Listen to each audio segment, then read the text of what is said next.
Hello, everyone, and welcome to Season 2, Episode 11 of the Trivia 10. We are officially past the halfway point of the season, going into the back half of Season 2 to try and determine who's making the playoffs. Today, we are joined by Byron Ashworth from the Love, Death Movies podcast. Of course, we already saw your co-host, Harry, put up a monster score, still in number one on the leaderboard. How do you feel? Do you feel like you can tackle his score? How are you feeling coming into today?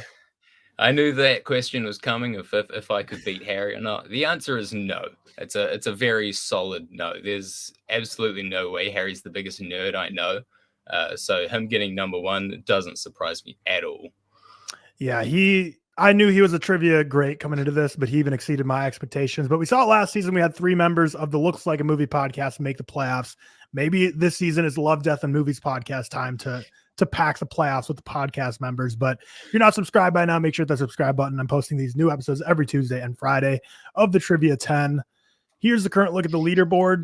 So you could do Cam and Anthony a big help here because they are right now, if the season ends today, they would be in a wild card spot fighting for the playoffs. But if you end up below them, you would push them both into the playoffs. So they're definitely rooting for you to fail today. But of course, if you can beat that 65 points, then you'll be keeping them on the bubble of making the playoffs or not. We see Sophie, Alex, and Ethan are all really hoping for multiple people throughout the rest of the season to struggle in order to push them to the playoffs. But 120 is the highest, 40 is the lowest. We'll see where Byron can get today to set the tone for the second half of the season. Let's go ahead and get to the episode. Of course, all of his links are going to be in the description down below, as well as the Love, Death, and Movies podcast. Question number one is going to be multiple choice. In Punch Drunk Love, what does Barry buy lots of to score a ton of frequent flyer miles? Is it pudding, cereal, coffee, or yogurt? I have not seen Punch Drunk Love in a very long time. You still have a 1 out of 4 shot.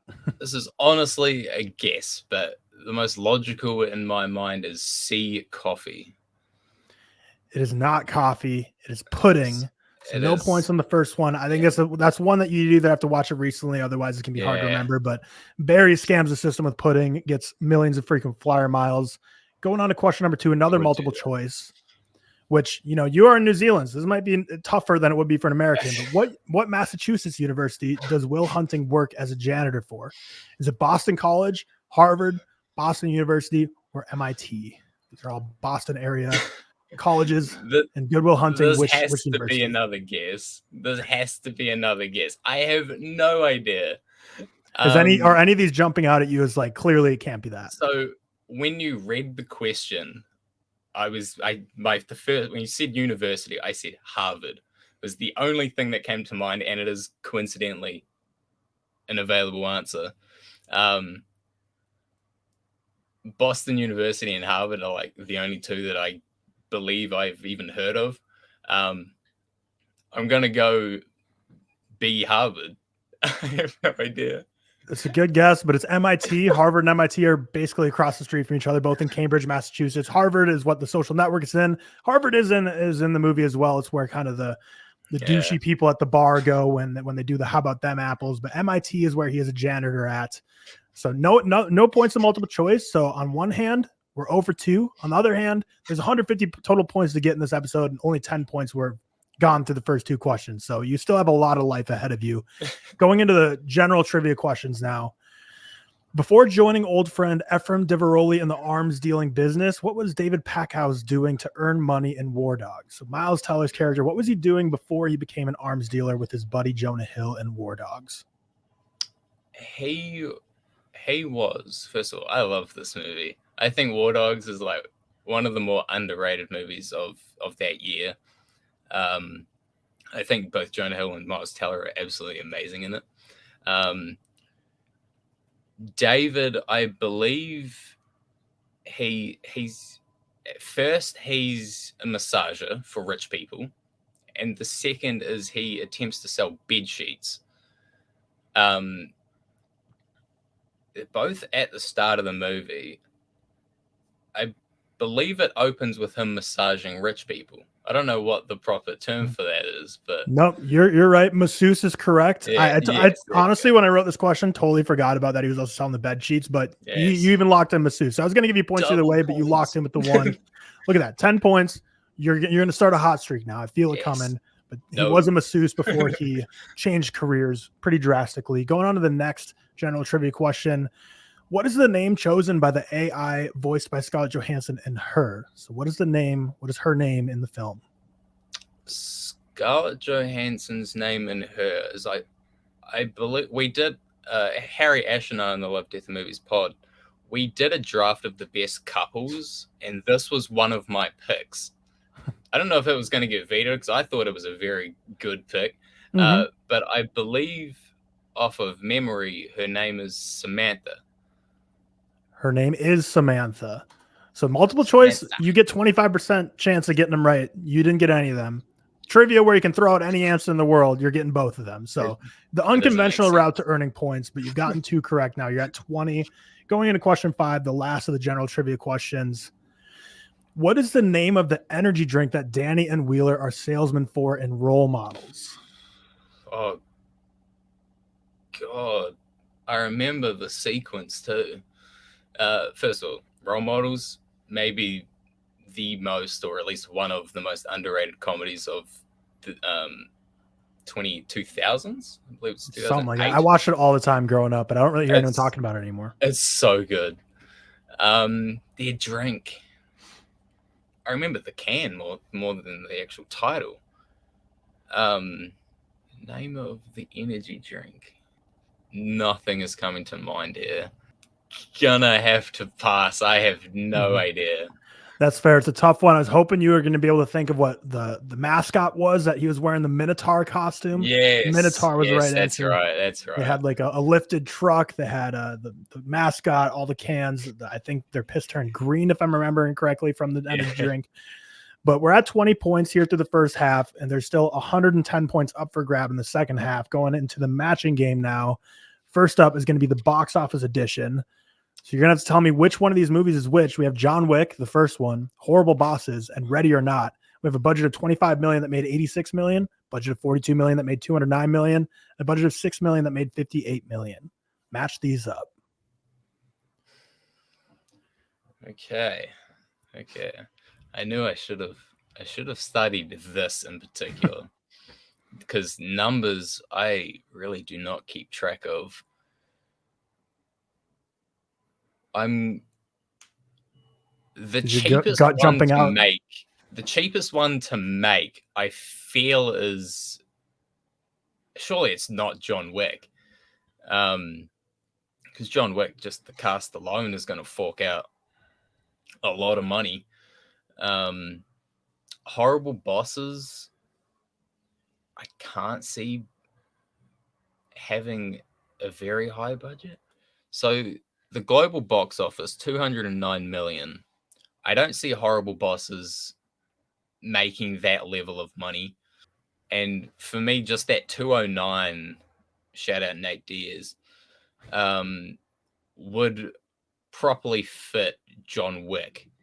Because, it's an action movie. People like action movies, throwaway action movies. And it's Keanu Reeves, who has a gigantic fan base. Horrible Bosses and Ready or Not, I feel like they could be very swapped.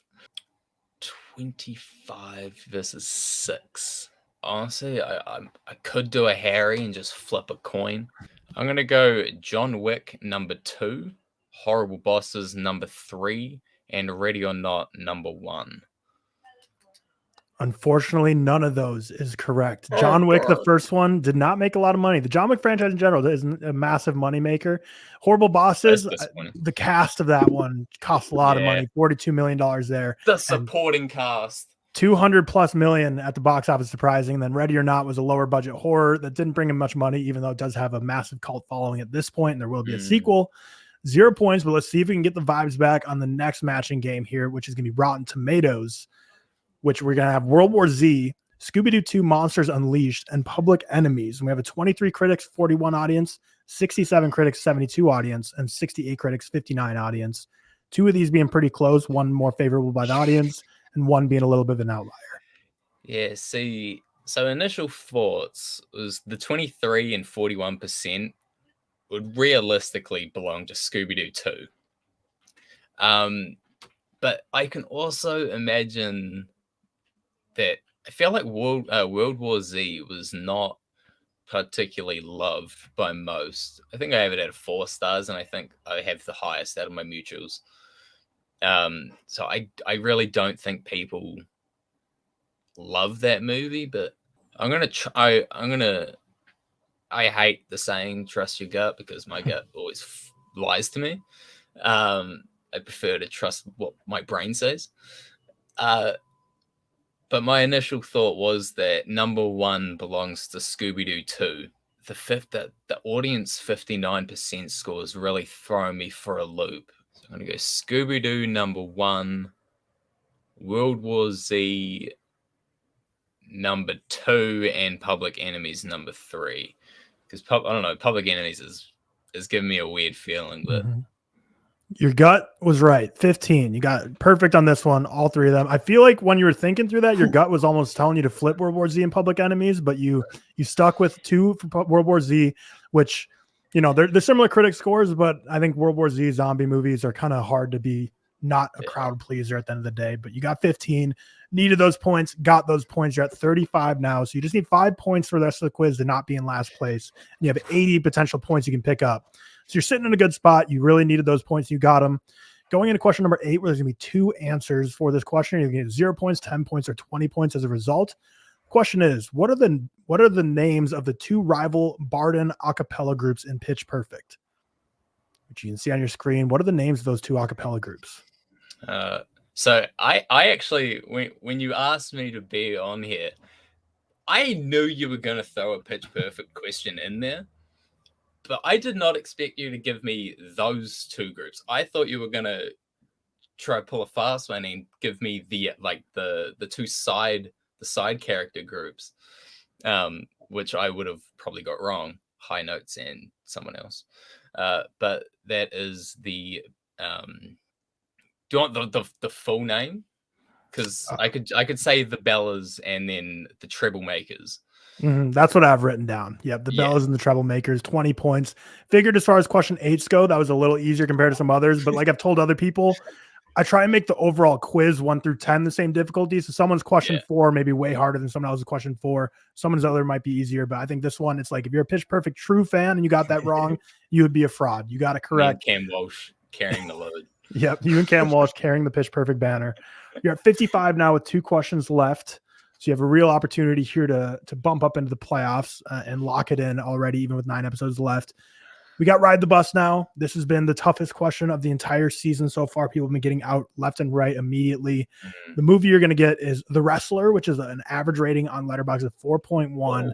You have to tell me, is The Lost Highway higher or lower? Ooh, really going to throw me some David Lynch. Damn, it could go either way. David Lynch. This is his...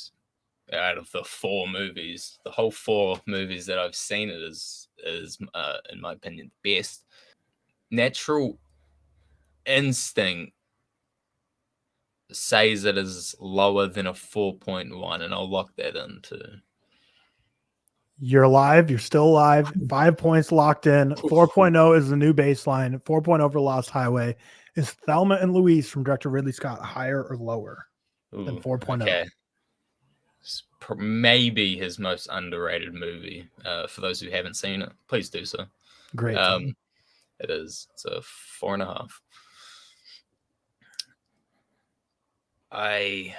So I have this at a 4.5, but do many people think the same? I know from my mutuals, I think the majority have it between a 4 and a 4.5. But counting everybody, honestly, I can't imagine that if it's higher than a 4.0, it's like 4.1. I'm gonna say lower again because I can't imagine that if it's higher, it's by 1 or 2. It is higher by 1. So unfortunately, this is where you're getting off the bus. You got 5 points though, which is going to be huge because that means you're at 60 now. So if you can get just at least 10 on that Guess the Cast, you're going to be beyond that 65 tie between Cam and Anthony Devney, and we would push them down below, and you'd be above them and lock yourself into the playoffs. So you just need to get at least 10 here. Next would have been The Sixth Sense, which is lower. Yeah, and then John Wick Chapter 4, which is also lower. 3.9 for that. So 5 points is what you get on Ride the Bus here. And we're going to the final question now. Guess the cast. One by one, I'm going to reveal cast members of a mystery movie in my head. You have to tell me what I'm thinking of. First cast member, Elizabeth Olsen. Elizabeth Olsen. My brain's just going Marvel, Marvel, Marvel, Marvel, Marvel. What has Elizabeth Olsen been in outside of Marvel? Is the question. I mean, is Wind River, but she is the second to main character in that movie. So going first, I highly doubt that it's going to be a movie that she's just like, hey, I'm here, but you won't see me for the rest of the movie. I think you had close to like 10 total Elizabeth Olsen movies logged in your letterbox when I was looking through. Damn, really? I mean, again, Marvel, that's at least like 7. Elizabeth Olsen, what have you been in? I can't think anything outside of Marvel and Wind River, so I'm just going to say Wind River, because I know that's wrong. I just need someone else. You're actually not wrong. Wind River is right. So this is the second time this season that I've done a higher build actress first. So the first two I had here was Elizabeth Olsen and Jeremy Renner, who together they've been in, I don't know, probably 6-7 movies because the Marvel, they're always together. So I was wondering, maybe you get locked into the Marvel mindset and think an MCU movie. And then John Bernthal, you might be like, well, he was a Punisher. Was he in some random multiverse MCU movie? And then the final one, I think, would be officially what was, of course, given away for Wind River. But 40 points, huge pull. I think this is the second or third time this season someone's gotten on the very first one. I know for sure one other person has. Can't remember if another person has as well, but 40 points is the right answer here. Wind River is the right answer. You get 40 points. That means your final score is going to be 100 points, right at the 100 mark, which is a very, very good score. Anyone in the triple digits, I think, is huge, which means you're officially going to be locked into the playoffs right now. You're going to be right there above K Meeks and under Josiah. And that means Cam and Anthony are still going to be looking for someone to get below them to make them so they don't have to face off in a wild card matchup. How are you feeling about your performance today? You started off not great. Then you got 2 back-to-back. Then you kind of got cold a bit, and you got 0 on a matching game. And then you kind of got fired up again, fell off the bus. It was a roller coaster ride for you. How are you feeling? It very much was. I've often said that I hate trivia. I despise it more than any other game. There's a reason I host it on Love, Death, and Movies rather than participate in it, because I just despise the game. But I couldn't pass up the opportunity to come on here and film this with you. It's good meeting you, first and foremost. I believe this is the first time we've ever spoken. Yeah, at least over like actual voice as opposed to like messages. Yeah. So this was a lot of fun. I'm happy with how this turned out. Thank you for having me on. Yeah, of course. Well, yeah, especially like the MIT question for Good Will Hunting, I think is just a funny one, because I think people in America, like where you just know all the universities a lot better, I think that's like a question people like, you know, some of the American TikTokers on social media for this series are gonna be like, oh, that was way too easy. But I mean, when you're outside of America and don't live there, it's a lot different ball game. But 100 points, incredible score, very much a roller coaster ride of ups and downs throughout. But of course, we are now officially into the back half, with this being episode 11. So we got 9 more episodes left in the regular season, season 2, to see who's officially going to be locked into the playoffs. We know Byron's going to be there, but we'll have to see who else is going to join them. With that, check him out in the description down below, all his links, as well as the Love, Death, Movies podcast. Eventually, we're definitely going to have to get Ash on here as well to complete the trifecta and see who is the trivia king, even though I think we kind of know like Harry probably is. So it's kind of a fight for second place, I feel like, between you and Ash. But yeah, with that, we will see you in the next episode. Peace out.